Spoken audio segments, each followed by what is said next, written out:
Hello, and welcome to a reading of Watchmen Observations by Jeff Lilienthal. That's me. First, I'll be flipping through all of the pages. That way, if you want to read it on your own, you can just pause each page and read it without listening to my voice.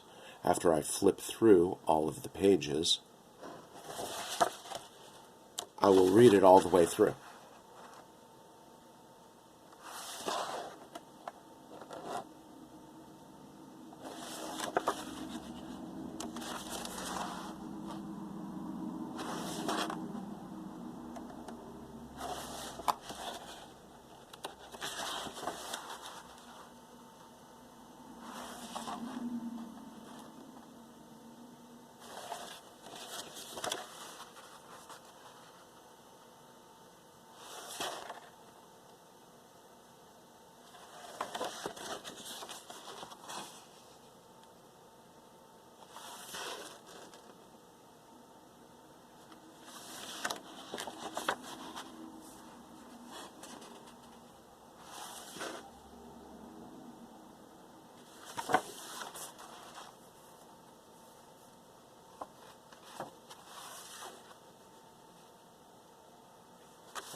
Table of contents, cover, back cover, and inside front cover.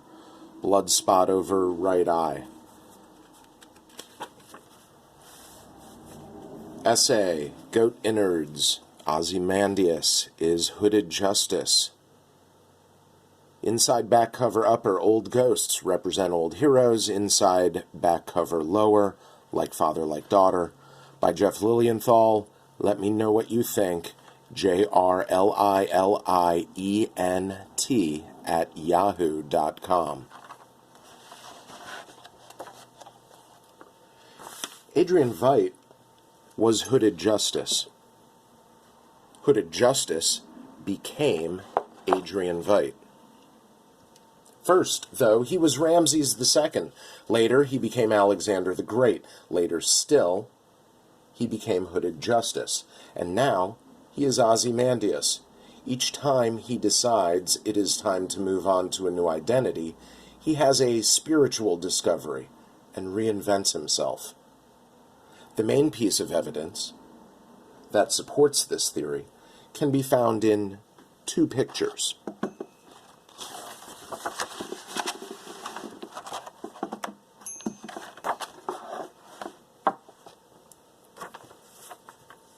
The first picture shows Hooded Justice holding Edward Blake, the comedian, right after Blake tries to rape Sally Jupiter.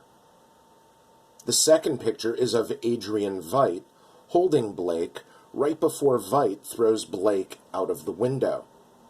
Everything about these pictures leads us to believe that the person holding Blake in both pictures is the same person. The placement of the hands, the size of the hands, the positioning of the hands, the rope around Hooded Justice's wrists are similar to the sweater that Adrian is wearing. Even the blood drip on the smiley face has a counterpart in the accompanying picture.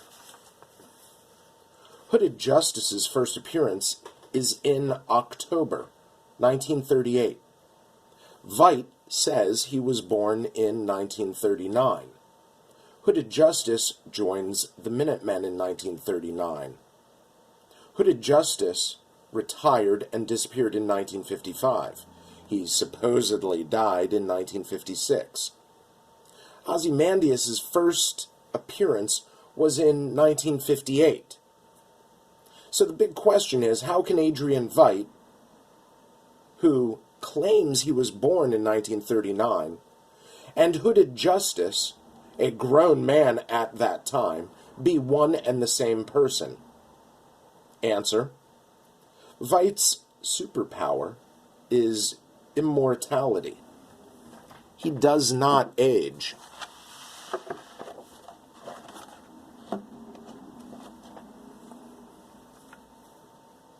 The main piece of evidence for this is the series of pictures that show Veidt in 1966, and then in an identical pose in 1985. Although 19 years have passed, Adrian Veidt has not aged one day. And while the pictures are showing Veidt, the Bible quotes are referring to immortality, continueth in one stay, and eternal death.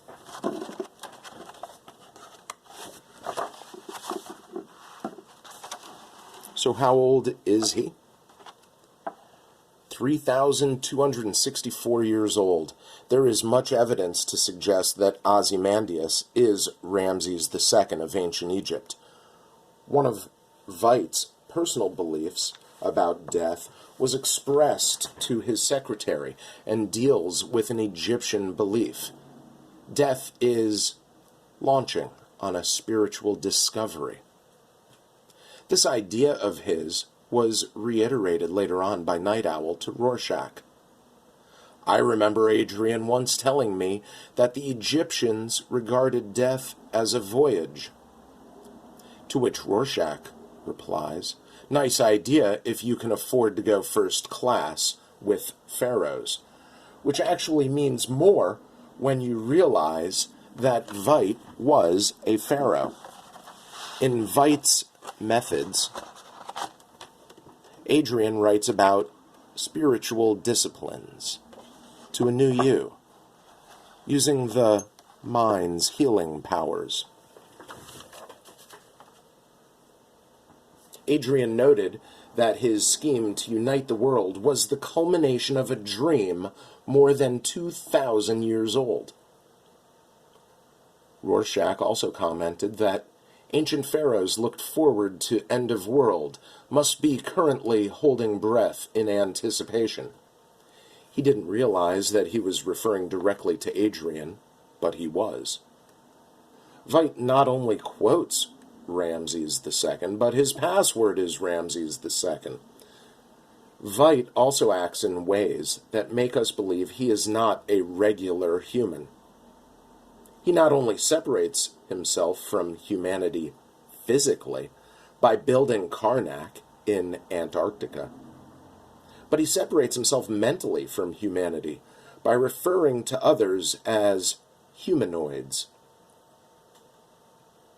Night Owl even questions towards the end of the story, how can humans make decisions like this? Inferring that the decision maker may be something other than human. While in Adrian's office, Rorschach notes that Veidt has pictures of self amongst pretentious Egyptian trappings. Among these trappings, there is a statue of Anubis, watcher over dead, as Rorschach again notes. This statue does watch over Adrian. Veidt noted that pharaohs kill their servants and bury them while he is killing his servants and burying them. In the article entitled Superpowers and Superpowers, many of the ideas expressed were supposed to be about Dr. Manhattan, but could just as easily, if not more so, apply to Ozymandias, a world run by a god king.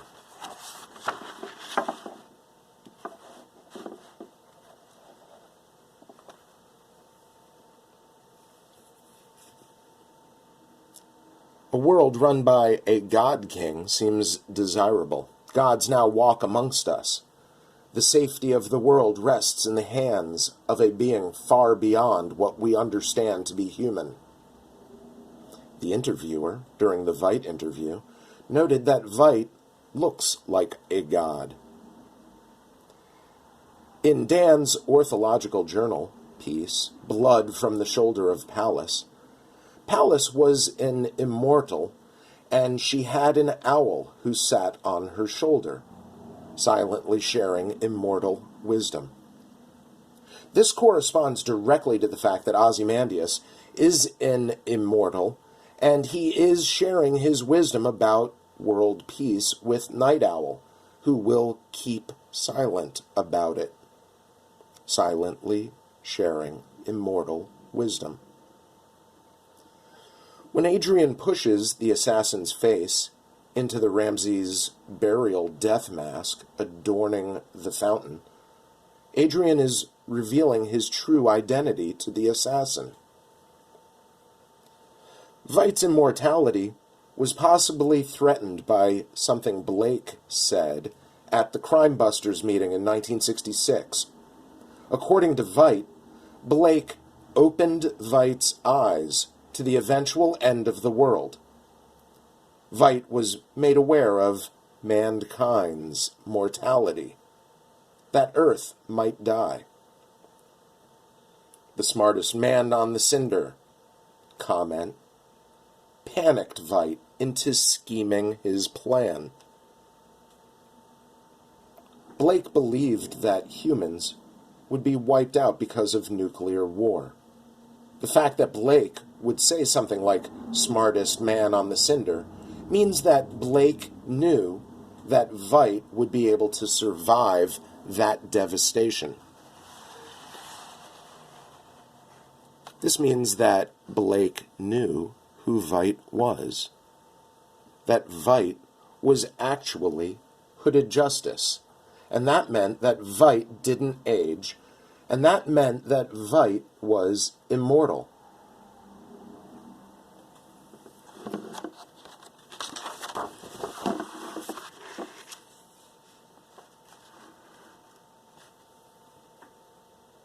This is confirmed by the first meeting of Blake and Veidt on the docks, where Veidt was supposedly looking into the disappearance of Hooded Justice. As Adrian recounts this meeting, recognizing me, he, Blake, attacked anyway, mistaking me for a criminal. This recounting of events to Rorschach and Night Owl is made up by Adrian because Adrian is not ready to divulge his secret. This is why mistaking me for a criminal is in quotes, because it is a lie. Blake did not mistake Veidt for a criminal. He did, however, recognize who Adrian was. Hooded Justice. We were very alike, despising each other instantly. Alike because they were both Minutemen, despising each other because Blake and Hooded Justice hated each other. However, they did not fight.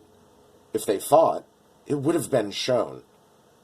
Instead, we are treated to as much action as actually occurred, casual standing and conversing. Veidt even ponders aloud, had Blake found Hooded Justice? Unanswered response, yes. The whole idea of there being a fight between the comedian and Ozymandias is ridiculous. Adrian said that Blake won the fight? Seriously? A guy who can catch bullets, the smartest man in the world, beaten by the comedian? Not likely. Even less likely, a fight of such magnitude, and the only glimpse of it that we see are the two of them standing calmly and relaxed having a conversation.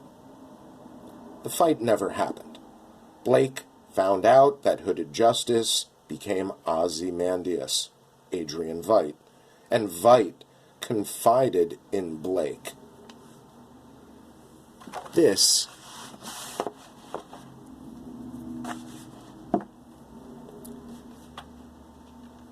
is when Blake saw the true face chose to become a reflection of it, a parody of it. Then, 2 panels later, we see Blake with a black hood as part of his costume. An inside joke, a parody or reflection of Hooded Justice. Veidt's meeting with Blake is not the only time we have evidence of Veidt lying to cover up his true origin.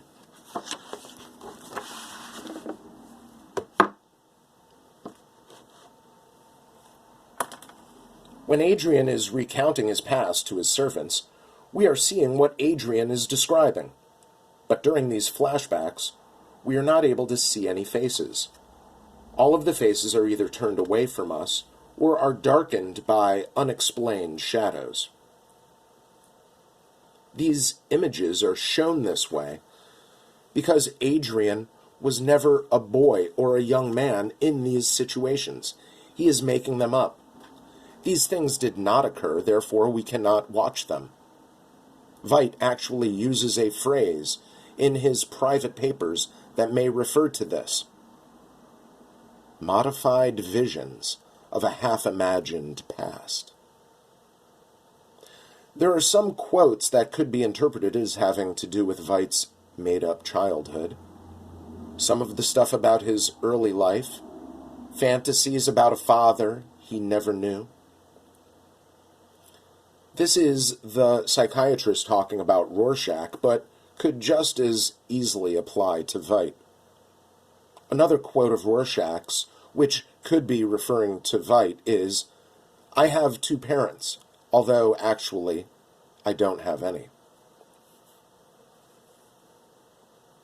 So if Hooded Justice became Adrian Veidt, then who is Rolf Mueller? Rolf Mueller is a red herring, pun intended.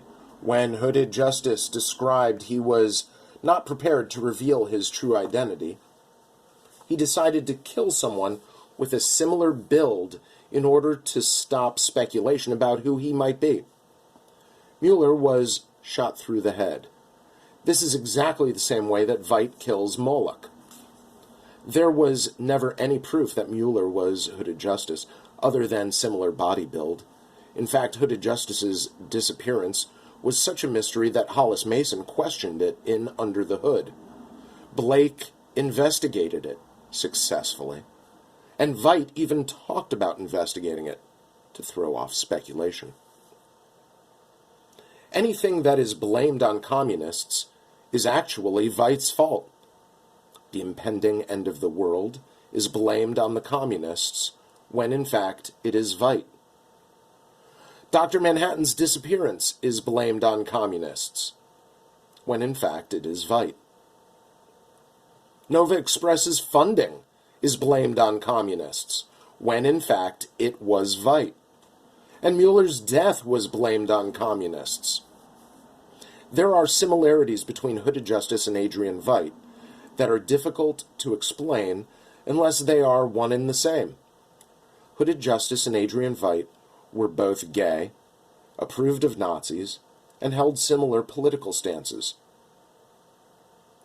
Hooded Justice approved of Nazis. When Rorschach is talking to Veidt, he makes the statement that Adrian could call me a Nazi too.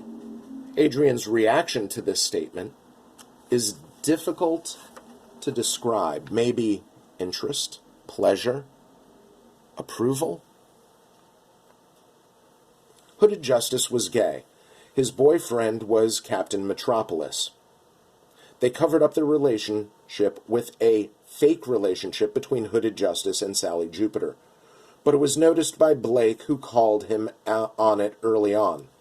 And much later, Hollis Mason wrote in his book Under the Hood that Hooded Justice never seemed interested in her.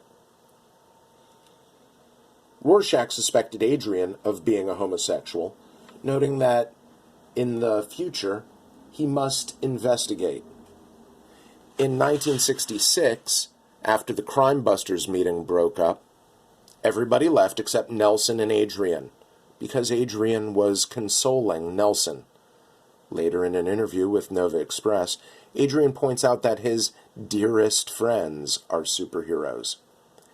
Adrian retired from being a superhero soon after Captain Metropolis, his boyfriend, died in a car accident. Hooded Justice and Adrian Veidt not only both approved of Nazis and were both gay with the same person, Captain Metropolis, but they share similar political ideas. During the Minutemen party right before Blake attacks Sally, Hooded Justice makes his stance on U.S. involvement in World War II known. He states that we should avoid political situations. This is exactly what Adrian's entire scheme for world peace is all about. It is about avoiding political situations and bringing all of the world's governments together. In an article by the New Frontiersman, it was pointed out that Hooded Justice was not afraid to do what was right, even if it was against the law. This also describes Adrian's outlook on what he was doing, his whole world peace at any cost plan, perfectly. The article states, Hooded Justice, a force for righteousness that dares to tread where the wimpy and useless laws laid down by the spineless dupes and fellow travelers in our judiciary forbid it to. The New Frontiersman compared what costumed superheroes were doing to what the Ku Klux Klan tried to do. They tried to explain that costumed vigilantes like the KKK committed illegal acts in order to uphold a set of morals. This is what Hooded Justice did to start things off for the superhero world, and it's what Adrian Veidt is doing with his Save the World plan. The New Frontiersman also noted that costumed heroes are direct descendants of the KKK.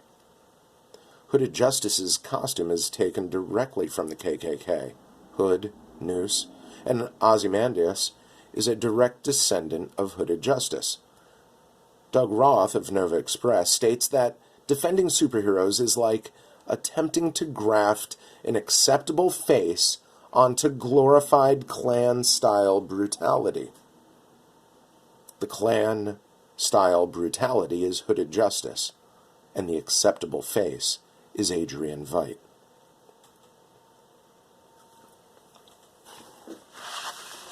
One of the trick-or-treaters who goes to visit Hollis Mason is dressed up as a ghost. His hood is very similar in shape to Hooded Justice's.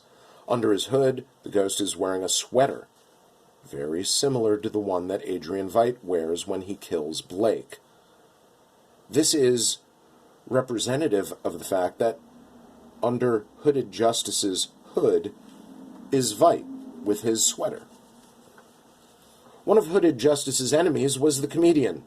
They fought because Hooded Justice caught the comedian trying to rape Sally Jupiter. Veidt referred to Blake as his kind and amoral. Veidt uses these words to describe Blake because he knows about Blake's attempted rape of Sally Jupiter. Veidt even considered Blake a foe. Strange vocabulary unless there was more to their relationship, such as their previous encounter as Hooded Justice and comedian. Dan Drieberg stated that old grudges get worked out in these things. He was talking about Rorschach during the jail riot, but this could very well apply to Hooded Justice, Veidt, and the comedian during Adrian's big plan. Another of Veidt's enemies was Dr. Manhattan. Ever since the Crime Busters meeting, Adrian was plotting Dr. Manhattan's downfall and eventual exile. When Rorschach confronted Moloch in Moloch's bugged apartment, Adrian heard Rorschach say, "Dr. Manhattan and comedian were always your biggest enemies." After Adrian killed both the assassin and Blake and got rid of Dr. Manhattan, Veidt stated, "I don't have any enemies." Adrian states that the method has an earlier precursor. This is a reference to Adrian's previous identities.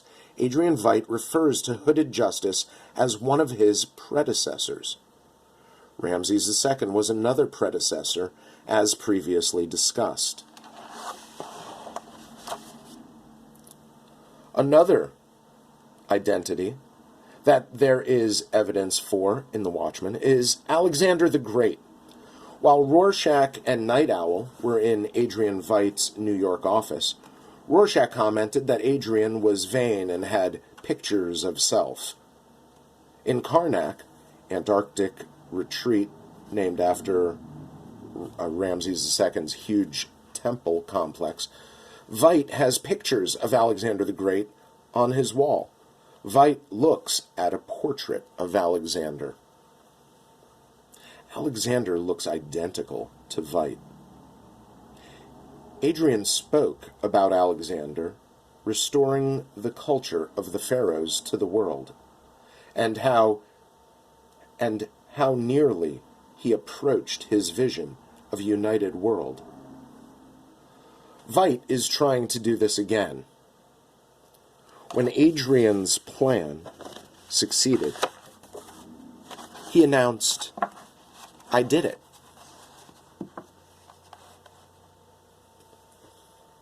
With his arms raised in victory while standing in front of the painting of Alexander the Great. This painting is a depiction of Alexander the Great solving the Gordian knot.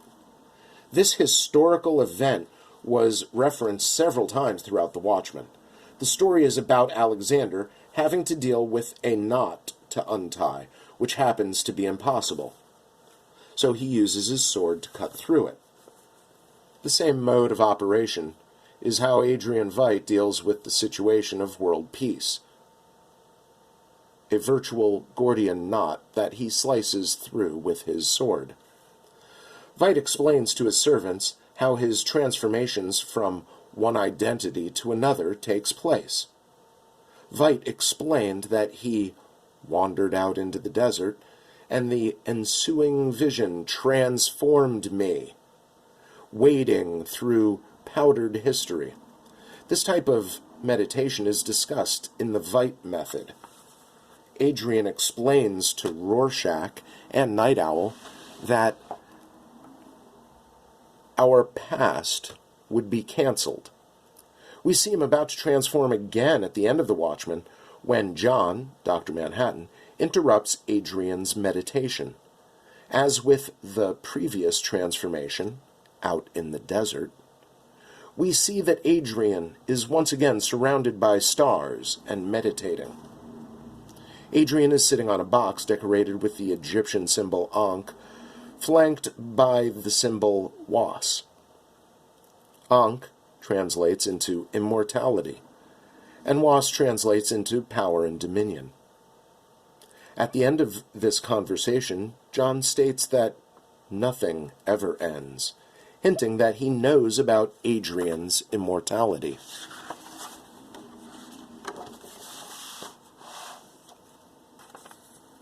When Ramses II was ready to move on, die, change identities, he went on a spirit walk, spiritual discovery, meditation, and changed his identity. He later became Alexander the Great and eventually became Hooded Justice, and then Ozymandias.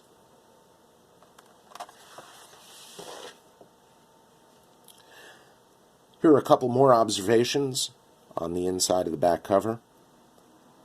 Above, the devil costume is reminiscent of the original Night Owl. The mask, the double lines on the cowl, and the collar. Under the costume is a sweater identical to Hollis Mason's. Also, Hollis and the devil both have pumpkins.